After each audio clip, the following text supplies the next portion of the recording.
আজকে হচ্ছে হঠাৎ করে নেহারি খাইতে ইচ্ছা করলো, তো এর জন্য হচ্ছে ফ্রিজ থেকে নেহারি বের করে নিয়েছি। বের করে এখন হচ্ছে আমি রান্না করব। তো এইটা হচ্ছে ক্লিন করতে অনেক সময় লেগে গেছে, যেহেতু নেহারিতে মানে অনেক ময়লা টয়লা থাকে, পশম টশম থাকে, তো এগুলো একদম পরিষ্কার করে ক্লিন করে নিয়েছি। তারপরে হচ্ছে আমি পেঁয়াজ কুচি দিয়ে দিছি, প্লাস সমস্ত মশলা এখানে এই বাটির মধ্যে আমি দিয়ে, আর হচ্ছে কাঁচামরিচ বাটা দিছি, আর গুঁড়ামরিচটা একটু কম দিছি, দিয়ে হচ্ছে আমি ভালো করে একদম মেখে নিব।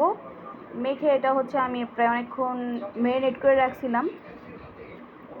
তারপরে হচ্ছে এটার মধ্যে আমি তেল দিয়ে দিব। তেলও হচ্ছে আমি অল্পই দিব, কারণ নেহারির মধ্যে কিন্তু যথেষ্ট পরিমাণ তেল উঠে এমনিতেও। তারপর আবার যখন নাকি আমি মানে নেহারিটা আবার রসুন দিয়ে বাগার দিব, তখন কিন্তু তেল দিতে হবে তখন, এর জন্য হচ্ছে তেলটা আমি খুবই অল্প পরিমাণে দিয়ে দিছি।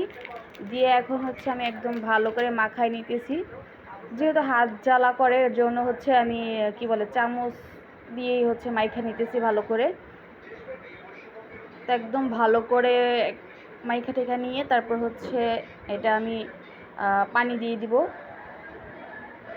আর এখন আমার মাখা কিন্তু একদম কমপ্লিট। তো এই যে আমি চুলার মধ্যে বসাই দিয়েছি, এটা অনেকক্ষণ ম্যারিনেট করা ছিল। তারপরে চুলায় বসায় একদম বেশি করে পানি দিয়ে দিতেছি, যাতে এটা একদম নরম হয়ে যায়।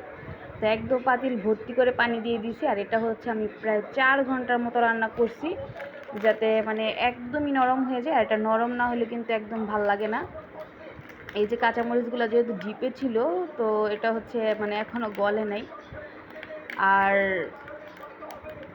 পানি দিয়ে এখন আমি লবণ টবণ যা আছে সব পরিমাণ মতো দিয়ে আর কি, এই যে আমি ঢাকনা দিয়ে এটা ঢেকে তারপর রান্না করব। যখন বলক আসবে তখন হচ্ছে আবার একটু কমাই দিব। কমাই দিয়ে হচ্ছে যতক্ষণ পর্যন্ত সিদ্ধ না হয় ততক্ষণ পর্যন্তই আমি রান্না করব।